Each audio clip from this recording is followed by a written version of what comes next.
אני רוצה להמליץ בחום על הקורס מבחנים פסיכולוגיים של סטטיסטיקל. רמת ההסברים, גם היכולת של שיר לפשט את החומר, התרגולים, כל הפירוט של הפתרונות פשוט אפשרו לי להוציא ציון מצוין, ממש בקלות, יחסית, כאילו מעט ימי למידה. אז אני רוצה להמליץ בחום לכל מי שלומד את הקורס הזה, זה כל כך שווה את הכסף, לכו על זה. מה העניינים, חבריי המצרפיים? נעים מאוד, כרגיל, אני שיר, המרצה של סטטיסטיקל בקורס הזה, מתמטיקה יישומית, מבחנים פסיכולוגיים, ואנחנו הולכים לעשות שאלה מממן 12, שאלה מספר 7. שאלה מספר 7 מתייחסת לשונות המצרף. שונות המצרף, נושא שכבר שנה וחצי לא היה בחומר של הקורס, ולכן סחבק בהחלט חושב שהוא יהיה במבחן יותר דומה, יותר סביר שיהיה משהו שדומה לשאלה 6. השאלה הזאת הרבה פחות סביר שיהיה, ואי אפשר להגיד שזה סופר בחומר, זה קצת עקרונות מתמטיים כאלה שלא קשורים לכלום, אבל אנחנו נעשה גם את זה כדי שנדע גם את זה קטן עלינו. אוקיי, אז אנחנו צריכים להחליט איזה צירוף של 3 פריטים, אתם רואים פה למטה, איזה צירוף של 3 פריטים ייתנו את השונות המצרפית הכי גבוהה. ושונות מצרפית הכי גבוהה תהיה שלפריטים עצמם יש את השונות הכי גבוהה, זה אחד התנאים, עוד מעט נדבר על התנאי השני. אבל התנאי הראשון, הנה אז בואו נכתוב, אנחנו רוצים שונות מצרפית גבוהה, אוקיי? שונות מצרפית, גבוהה. ולטובת זה, התנאי הראשון זה שונות גבוהה, אוקיי? שונות גבוהה של המשתנים. שונות גבוהה של המשתנים זה התנאי הראשון לשונות מצרפית גבוהה. אז בואו נסתכל רגע על הפריטים עצמם. אני רואה שפריט A הוא יחסית יש לו שונות גבוהה. איך אני יודע מה זה שונות? שונות זה פיזור. בעצם אני רואה שבפריט A יש לי ציונים מ-1 עד 7, יחסית מתפזר יפה, יש לי 1, 2, 3, 4, 5, 6, 7, יחסית לפריט A יש שונות גבוהה. פריט B גם זז די יפה, דומה מאוד לפריט A, כנראה שיש לו גם שונות גבוהה. פריט C אומנם בכיוון הפוך, אבל עדיין זז מתפלג די יפה עם פיזור גבוה, פגז מ-7 עד 1, יפה מאוד. פריט D, אנחנו יכולים לראות שהשונות שלו הרבה פחות גבוהה, יש פה בעיקר 3, קצת 4 ואיזה 5 1, זאת אומרת פריט D יש לו באופן אובייקטיבי את השונות הכי נמוכה, כי גם לפריט E זז יפה מ-1 עד 7, אז פריט D יש לו שונות נמוכה, ככה שאני כבר יכול ללכת ולפסול את שני המסיחים האחרונים. אני פוסל את המסיח הזה ACD, בגלל שיש פה את פריט D, ולפריט D יש שונות נמוכה, אז השונות המצרפית של שלושת הפריטים האלה כנראה לא תהיה הכי גבוהה. אז פסלתי את סעיף ג' ופסלתי את סעיף א', ABD ו-ACD, שניהם נפסלים בגלל פריט D. בעצם אני צריך להכריע עכשיו בין A, B ו-E ל-A, B ו-C.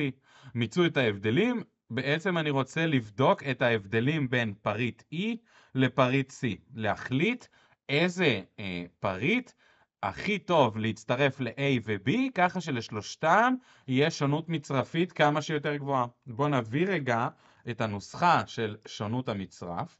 אוקיי? הנה הנוסחה של שונות המצרף. יפה מאוד. אתם רואים נוסחה של שונות המצרף, זה השונות של הפריטים, לכן אנחנו רוצים שהשונות של כל פריט תהיה כמה שיותר גבוהה, לכן פסלנו את פריט D, אוקיי? השונות של הפריטים ועוד פעמיים הסכום של כל השונויות המשותפות, אוקיי? השונות של כל הפריטים ועוד פעמיים סכום השונויות המשותפות. אז עכשיו אני אומר לאיזה פריט יש שונות משותפת יותר גבוהה עם A ו-B, לפריט E או לפריט C.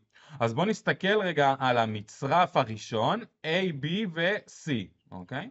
המצרף הראשון, A, B ו-C, זה בעצם שלושת הפריטים האלה.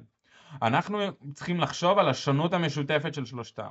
אנחנו יכולים לראות שפריט C הוא בקשר הפוך לפריטים A ו-B. איך אני יודע את זה? כי הנבדק הראשון יש לו 7 ב-C ו-1 ו-A ב-B. הנבדק השני יש לו הכי גבוה ב-C, עוד פעם 7 ויחסית נמוך ב-A ו-B. אם נלך לצד שני, אז הנבדק מספר 10 יש לו ו-9, יש להם מאוד גבוה ב-A ו-B ומאוד נמוך או נמוך ב-C. זאת אומרת ש-C בקשר שלילי עם A ו-B. זאת אומרת שהשונות המשותפת של A, B ו-C יהיה בה מרכיב שלילי. מרכיב שלילי, מה יעשה לשונות המצרפית? יקטין אותה. וכאן אנחנו מגיעים לתנאי מספר 2. תנאי מספר 2 לשונות מצרפית גבוהה זה קשר חיובי בין הפריטים. אם יהיה קשר חיובי בין הפריטים, ובקשר אנחנו גם יכולים לחשוב על מתאם פירסון, אתם יכולים לחשוב על השונות המשותפת, זה בעצם לא משנה, שונות משותפת זה קובריאנס, וזה איזשהו תהליך בדרך למתאם פירסון. אוקיי? אז לא להיבהל מזה, יכולים לחשוב על קשר חיובי בין פריטים ברמת המתאם פירסון.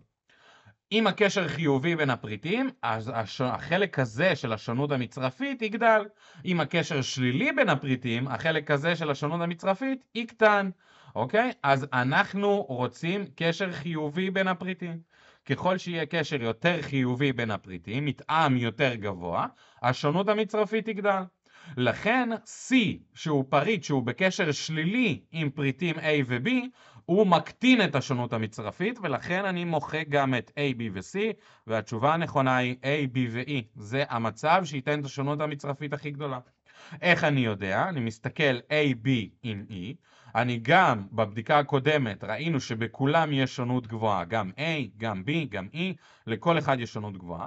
והדבר השני שאנחנו רואים זה שהמתאם ביניהם יחסית חיובי. אם נסתכל נגיד על נבדקים 1 ו-2, אז אנחנו רואים שנמוך ב-A, נמוך ב-B, הוא גם נמוך ב-C, נבדק 2 נמוך ב-A, נמוך ב-B, הוא גם נמוך ב-C.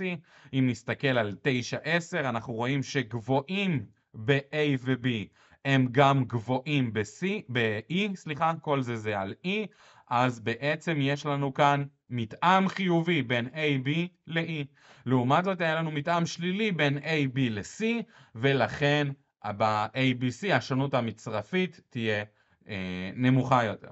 אוקיי, אז התשובה הנכונה היא ששילוב של A, B ו-E ייתן את השונות המצרפית הכי גבוהה, בגלל שבכל הפריטים האלה יש שונות גבוהה, ובגלל שהקשר בין הפריטים הוא חיובי.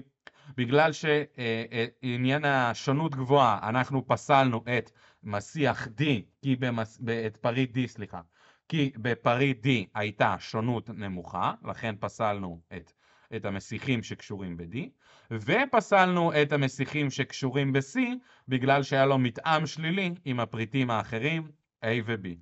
עד כאן השונות המצרפית. יאללה חברים, נתראה כמובן בסטטיסטיקל, אוהב אתכם, יאללה ביי.